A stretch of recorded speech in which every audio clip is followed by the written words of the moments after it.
আসসালামু আলাইকুম। আজকে আপনাদের জন্য মজাদার গরুর কলিজা ভুনা রেসিপি নিয়ে আসলাম। অনেকে গরুর কলিজাটা ভাত, রুটি বা পরোটার সাথে খেতে অনেক বেশি পছন্দ করেন। অনেকেরই এটা ফেভারিট খাবার। আশা করি ভিডিওটি আপনাদের ভালো লাগে। যদি ভালো লাগবে তাহলে আমার ইউটিউব চ্যানেলটা সাবস্ক্রাইব করে পাশে থাকুন। আমি এখানে কলিজা ভুনা করার জন্য 1 কেজির মতো কলিজা নিয়েছি। একটু বড় বড় টুকরো করে আমি কেটে নিয়েছি। আপনারা চাইলে খাসির কলিজাটাও ঠিক এভাবে একই প্রসেসে করতে পারেন। এগুলোকে আমি একটু গরম পানিতে ভাপ দিয়ে নিব। অনেকে আছে কাঁচা খেতে পছন্দ করেন, কিন্তু আমি এভাবে ভাপ দিয়ে খাওয়াটা পছন্দ করি। যখন এভাবে ভাপ দিয়ে নেবেন আপনি, তখন দেখবেন এটা থেকে অনেক ময়লা বের হচ্ছে। আর একটু হলুদের গুঁড়ো দিয়ে দিচ্ছি আমি, তাহলে কালারটা অনেকটা সুন্দর আসবে। দেখুন, ভাপ দেওয়ার পরে কিন্তু এখানে অনেকটা ময়লা বের হয়ে আসছে।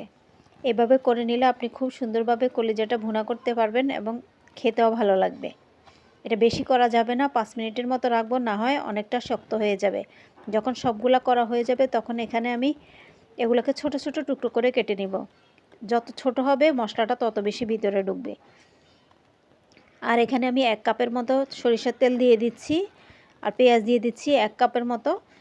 তেলের পরিমাণটা কিন্তু কলিজাতে অনেক বেশি লাগে, একটু পরিমাণটা বেশিই লাগে। আর এখানে স্বাদ মতো আমি লবণ দিয়ে দিচ্ছি। 1 টেবিল চামচ পরিমাণ আদা বাটা, 1 টেবিল চামচ পরিমাণ রসুন বাটা দিয়ে এগুলাকে একটু ভালোভাবে কষিয়ে নিতে হবে। এখন দিয়ে দিচ্ছি 1.5 চামচ হলুদের গুঁড়ো, 1 চামচ গরম মশলা গুঁড়ো, 1 চামচ ধনে গুঁড়ো আর 2 চামচের মতো মরিচের গুঁড়ো। আর দিয়ে দিচ্ছি আমি এখানে 1 চামচ জিরা গোলমরিচ পেস্ট করাটা দিয়ে একটু ভালোভাবে এগুলাকে কষিয়ে নিতে হবে। একটু পানি দিয়ে এগুলাকে ভালোভাবে কষাতে হবে। মশলার পরিমাণটা যত বেশি আপনি কষাতে পারবেন তত বেশি খেতে ভালো লাগবে। এগুলাতে আমি কিছু পরিমাণে পানি দিয়ে আরও কিছুক্ষণ ভালোভাবে কষিয়ে নেব। যখন তেল উঠে আসবে তখন এখানে আমি কলিজাগুলো দিয়ে দিচ্ছি। আমি এখানে সাথে কিছু আরও গরুর তেলগুলো ইউজ করেছি, তাহলে একটু তেল তেলা হবে। কলিজাটার মধ্যে একটু তেল তেল না হলে ভালো লাগে না। এটাকে খুব ভালোভাবে কষিয়ে নিতে হবে। এভাবে কষানো হয়ে গেলে আমি এখানে কিছু আস্ত মশলা দিয়ে দেব। এখানে কিছু দারচিনি, 6-7টার মতো এলাচ আর 3-4টা তেজপাতা আর কিছু আস্ত জিরা আর গোলমরিচ দিয়ে দিচ্ছি, আর দিয়েছি 6-7টার মতো কাঁচামরিচ।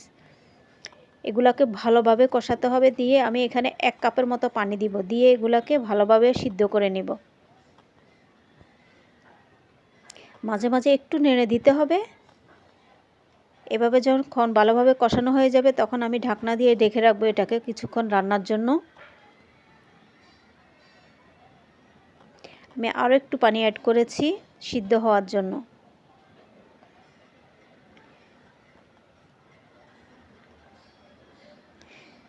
দেখুন, কলিজার পানিটা কিন্তু অনেকটা শুকিয়ে আসছে। যখন অনেকটা শুকিয়ে আসবে তখন আমি এখানে কিছু অর্ধেক করা পেঁয়াজ দিয়ে দিচ্ছি,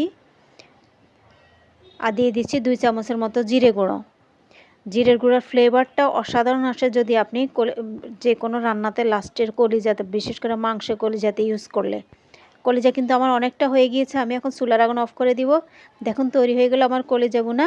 কলিজার ভুনাতে কিন্তু পানির পরিমাণ খুবই কম থাকে। এভাবে একদম শুকনো করে আপনারা করে নেবেন। আশা করি রেসিপিটি আপনাদের ভালো লেগেছে। সবাইকে অসংখ্য ধন্যবাদ পাশে থাকার জন্য।